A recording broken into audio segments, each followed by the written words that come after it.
Hi everyone, it's Ian here from IBI Performance Coaching. Today I'm bringing you a fantastic tool, very simple to use, that'll help you turn any event, no matter how bad it seems, in your favor. It'll also help you employ your brain to help you rather than stand in your way and sabotage you all the time. So I hope you learn a lot from this and enjoy the video, everyone. Thanks.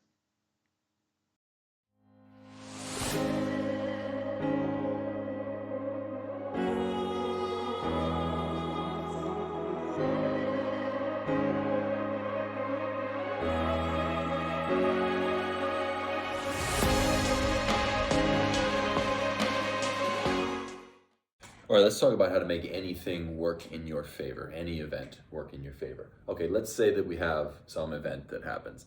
One of your team members shows up late, or your kid does something that you think is problematic, or maybe you lose your job, or you end up breaking up with your girlfriend or something like that. Whatever the event is, it probably works better with an event that you're predisposed to identify as being problematic in some way. The typical way that we go through life, the sort of autopilot or default for most people, is to see this event and attribute it to some explanation. So this is the story, the series of events, the causal chain that led up to this event happening. Now, in no case do we actually know that this is the end-all be-all explanation for some event. Even if you have all of the proof in the world, there is literally no way to prove that your explanation is both correct and complete. So one of the most powerful habits that you can get into is simply the habit of constructing multiple explanations for any event that you perceive as problematic. Now, if you can come up with 3 explanations, essentially 3 stories that explain the same event, you now have options for how to feel about that event and for how to respond to it as well. Because a teammate who shows up late because they're irresponsible, that might have been your first knee-jerk response, is someone who potentially needs disciplining or talking to, or they're just not serious about the job or the project. But a coworker or colleague who shows up late because they might be dealing with something serious at home that is unavoidable, or they might have had car trouble, or maybe they didn't know what time the event started. You can see how propagating different stories that explain the same event can give you different outlooks and thus a different suite of options for how to respond. This habit of concocting multiple stories to explain the same event is one of the keystone habits that I teach to people who are in leadership coaching or in class learning about leadership with me, because of the behavioral flexibility that it gives you. And a lot of the reason that it gives you this behavioral flexibility is because it gives you flexibility with regard to how you are responding, what kind of feelings are being produced by your engagement with the event. Emotions are not up to us. Emotion, as in energy in motion, is one way to think about it, are automatic. They just happen. So, if you hear a loud bang, the feeling of being startled is not under your control. There's no conscious or rational thought process that goes into producing that emotion. Feelings, on the other hand, are the combination of emotions, so emotion plus story or explanation leads to a feeling. So when you hear a loud bang, you're startled, and then you tell a story about that loud bang that goes something like, it's a dangerous thing, I could have been killed, something like that, you then produce the feeling of being angry, potentially, being upset, out of sorts, at the very least, decentered. You have uncentered yourself. I don't know if there's a great word that is the opposite of being centered, but whatever that word is what you have done to yourself.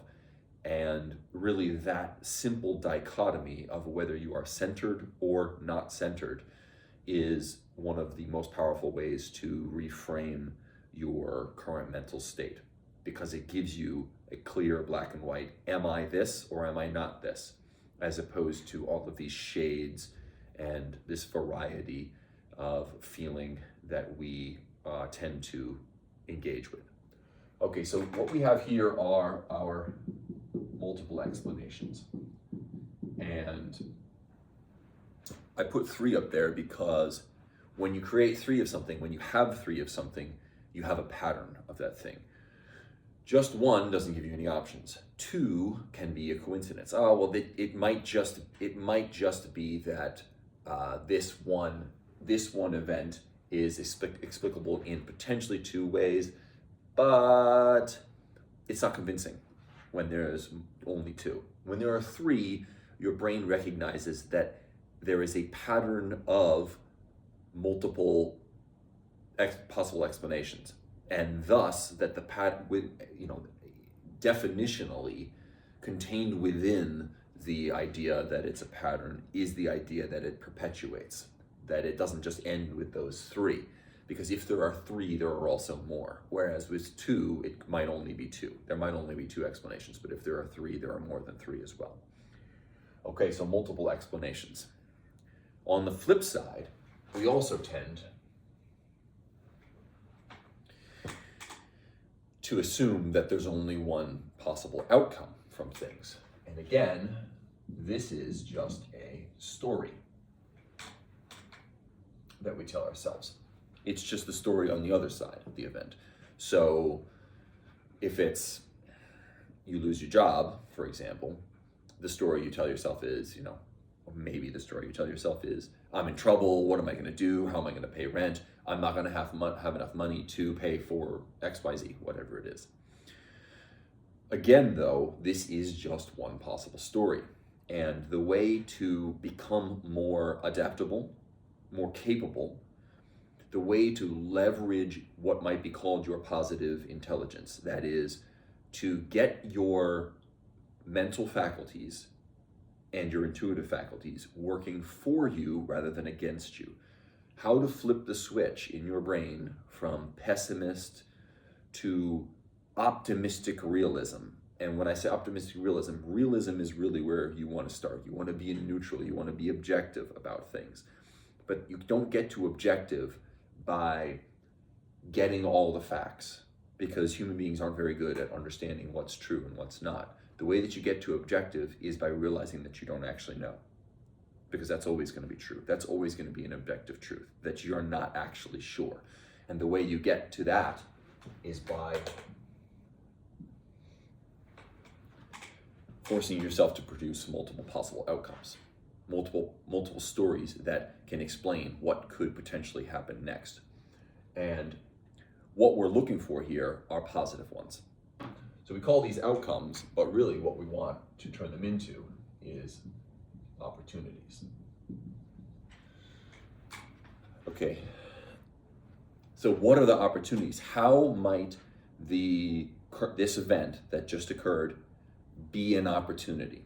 What might lead to an opportunity? And it might be hard, if it's something like, being broken up with, or losing your job, or being caught in traffic on the way to work, for example. How was that an opportunity? But trust me, there are an infinite number of possible explanations. And we're not necessarily looking for possible opportunity, like realistic opportunities that feel as though they're within your grasp. That's not necessary for achieving what we're attempting here. All we're attempting is to reset yourself into that objective mindset where you recognize that you aren't actually sure, that whatever the story was that you initially told yourself isn't necessarily the true story, isn't necessitated by the event. And so outlandish opportunity stories are just as good as more realistic ones. The key point here is, if you can make a habit out of this, what you're teaching yourself is that any event can be turned into an opportunity with enough effort, with enough commitment on your part. And it's not necessarily that you are tying yourself to making such a commitment or putting in that effort. It's just that you are educating yourself that there's no such thing as an event that is objectively negative. And that will allow you to move on much quicker, to not obsess or ruminate about the event, because you know that turning it into a positive is just a matter of choice, a choice that you could make. And even if you don't choose to make that choice, well, it's a question of your choice rather than a question of something being imposed upon you. There is autonomy functioning here, which shifts things entirely. And when you're able to regain that internal locus of control, now all of a sudden, whatever path it is that you choose, it's your choice, and thereby there's a positive valence to it. Okay, so these are the two habits that I would encourage. Obviously, they're reflective of one another. They can be interdependent. They can be mutually supportive. You don't need to do both of them all the time. You can do one or the other. It depends where your focus is. If you're focused on the past, if you're focused on why something happened, then formulate multiple explanations. If you're focused on what something means, this is the why over here, right? This is the so what over here. If you are focused on the why, formulate some more explanations. If you're focused on the so what, formulate some more outcome opportunities over there. All right, I hope that's helpful for everyone. I'm going to sign off here. If you want to check out the programs or the Facebook or anything like that, you can check it all out below.